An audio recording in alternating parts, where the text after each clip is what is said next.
What comes to your mind whenever you heard this word? Do not love the world? Imagine you're watching videos on your phone, and suddenly this word popped up in your mind. You look for the meaning, and you find yourself looking at it on the Bible, specifically in 1 John 2:15. You read the verse, and you end up on verse 17. You now know that the world is passing away. Immediately pictures of the world ending floods in your mind. You panicked, heart beat fast, anxiety hits, and then you back to scrolling in on your phone again. But deep inside of you remains something from the verse you just have read. A question that needs an answer.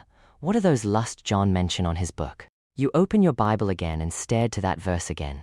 Lust of the flesh, lust of the eyes, and pride of life.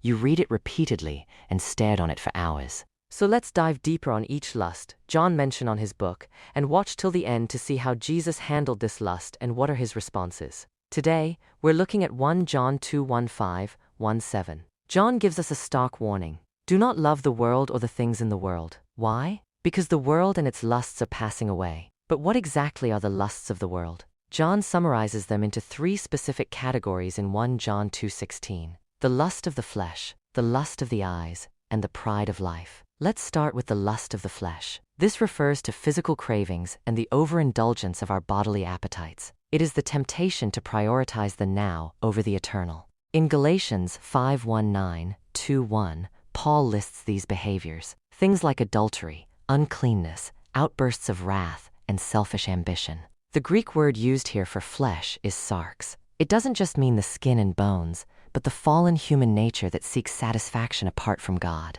It is the drive to satisfy the body at the expense of the spirit, turning a God-given need like hunger or rest into a God-defying idol. Now we move to the second lust, the lust of the eye. This is associated with covetousness and materialism, the burning desire to possess everything we see. It leads to greed, one of the 7 deadly sins, which blinds us to the truth just to achieve an evil desire. The eyes are the windows to the soul. This lust is the sin of comparison. It's the belief that if I just had that object, that person, or that lifestyle, I would be happy. It is a visual trap that makes us look at our neighbor's blessings instead of our own Creator. And lastly, the pride of life. This is the pursuit of status, arrogance, and self-sufficiency.